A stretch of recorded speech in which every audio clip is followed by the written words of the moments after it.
लोग मिशन नहीं चलाते और जिंदा लोग मिशन रुकने नहीं देते। तो 15 तारीख को जवाब देने सरकार के तानाशाही पे रुका है। परमिशन थी। भीम आर्मी के संस्थापक चंद्रशेखर आजाद पीएम नरेंद्र मोदी के खिलाफ वाराणसी से चुनाव लड़ सकते हैं और उन्होंने कहा, मैं किसी राजनीतिक दल का समर्थन नहीं चाहता हूं।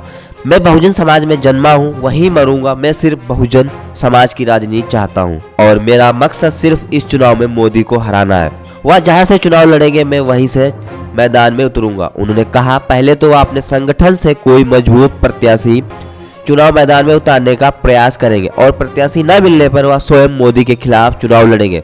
वहीं कांग्रेस महासचिव प्रियंका गांधी ने चंद्रशेखर से मुलाकात की।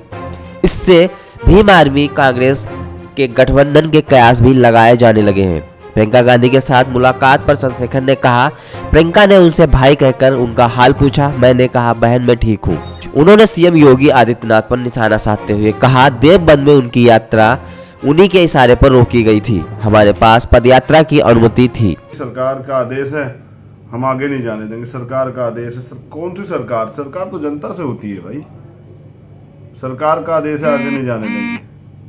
हमने कहा ठीक है, आप आगे नहीं जाने देंगे। हम सिद्धांतिक व्यक्ति, हमने अपने लोगों से वादा किया कि हम आ रहे हैं। तो जब आपने जबान दी, आप अपनी ड्यूटी पूरी कीजिए, हम अपनी पूरी करेंगे। उन्होंने हमें वहाँ से जैसे हम 1-1.5 किलोमीटर आगे तो पूरी फोर्स लगा के जो है हमें घेर के गाड़ी में डाल लिया। तो हमारी माताओं बहनों ने, हमारे युवा साथियों ने गाड़ी का घेराव कर दिया।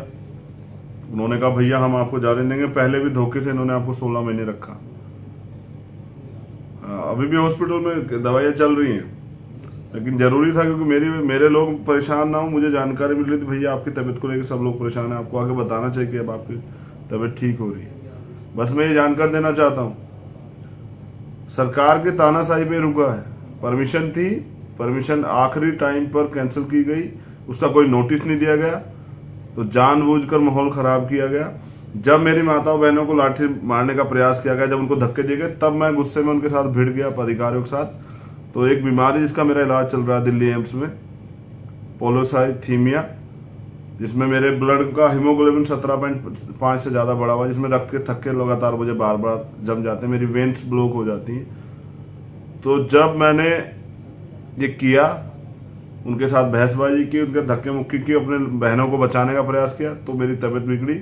और फिर मुझे होश नहीं है कि मेरे साथ क्या हुआ। फिर मुझे रात पता लगा कि मैं हॉस्पिटल में। चंद्रशेखर ने कहा, 15 मार्च को दिल्ली में बहुजन हुंकार रैली होगी। इसमें बड़ी संख्या में लोग भाग लेंगे और एक सैलाब देखने को मिलेगा। साहब काशीराम का जन्मदिन मनाने और भाजपा के ताबूत के इस मक्कार सरकार के ताबूत में आखिरी कील ठोकने दिल्ली पार्लियामेंट स्ट्रीट पे जंतर मंतर के साथ पार्लियामेंट, उस पर जरूर आए सुबह 10 बजे।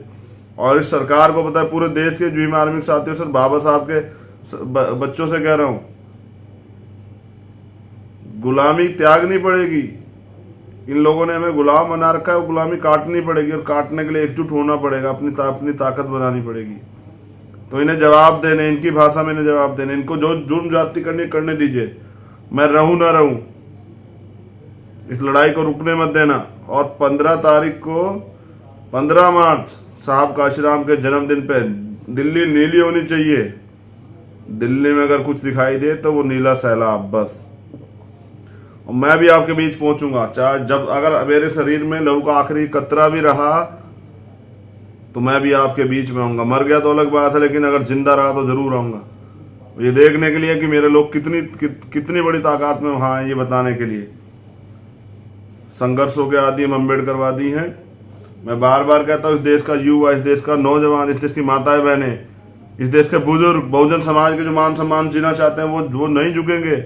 वो मान सम्मान स्वाभिमान की लड़ाई में, इस लड़ाई में साथ हैं। अगर अभी तक आपने चैनल को सब्सक्राइब नहीं किया है तो प्लीज़ सब्सक्राइब कीजिए और ताज़ा अपडेट पाने के लिए बेल आइकन को दबाना ना भूलें।